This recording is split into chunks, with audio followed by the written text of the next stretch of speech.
I've heard before that the most valuable real estate in the world is right here.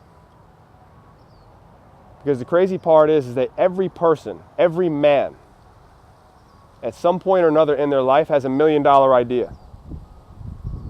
But most people bring it to the grave with them. They never act on it. They find reasons and ways to get in their own way to self-sabotage. I love to come here. Most people avoid the cemetery. I love coming here out of respect for the people that lie here and out of respect for myself and my family, because it's a reminder. And the reminder is there's no guarantees. Tomorrow isn't promised. If I don't develop power today, if I don't face the pain that I'm in now, the fact that I've had to sacrifice for years to get where I'm at, then it's all for naught. So I totally understand where you're at. You've had to sacrifice some things. You've had to give up connection and time with your family. You've let your body go.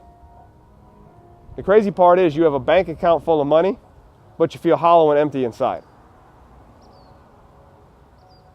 Now there's a solution to this, but it's going to take work, because the crazy part is the only way for true progress is on the other side of pain, and you have to face it. You continue to run away from it, it will chase you. The more you resist, the more it will persist.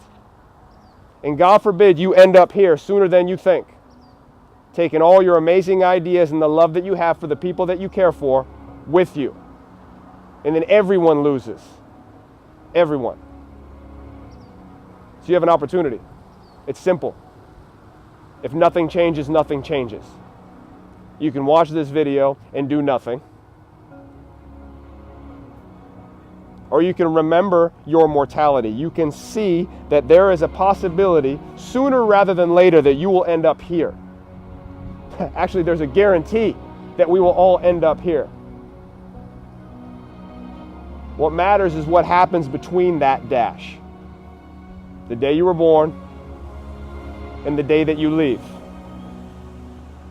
And people want to talk about legacy, and they talk about this Insta story, Facebook lifestyle, and that's not the legacy that we talk about inside of Eloquent Savage, inside of the coaching program, inside of what we do.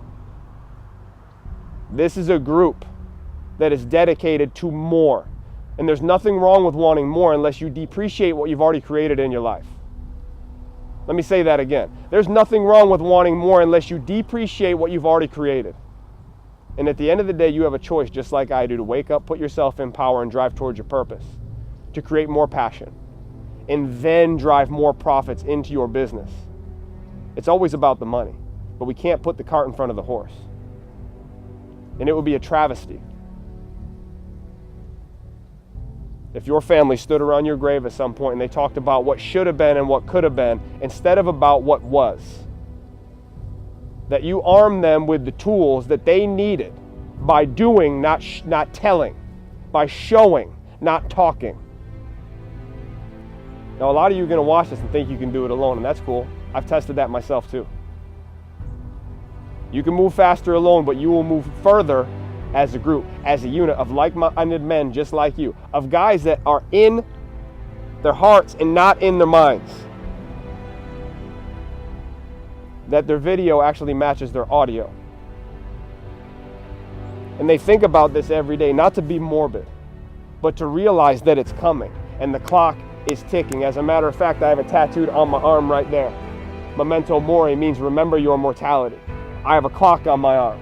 It reminds me every day that the clock is ticking, and it also reminds me of where I came from, because this clock right here is the actual pocket watch that my great-grandmother gave to my great-grandfather on their wedding day. This is the time that it stopped. Crazy part is, this is 4 minutes off the time that I was born. So there's a constant reminder to live on purpose. It doesn't mean that you have to be perfect. It just means that you're not running away from pain anymore. With the realization that on the other side of pain lies progress, lies certainty, lies connection. And the only way that you can do that is to give yourself permission to collide with yourself on a regular basis. Once we get you through the pain, there's another whole conversation that we can have. But until that point, this is your conversation. God forbid you end up here with that $1 million idea stuck in your head and all the love that you suppressed stuck in your heart.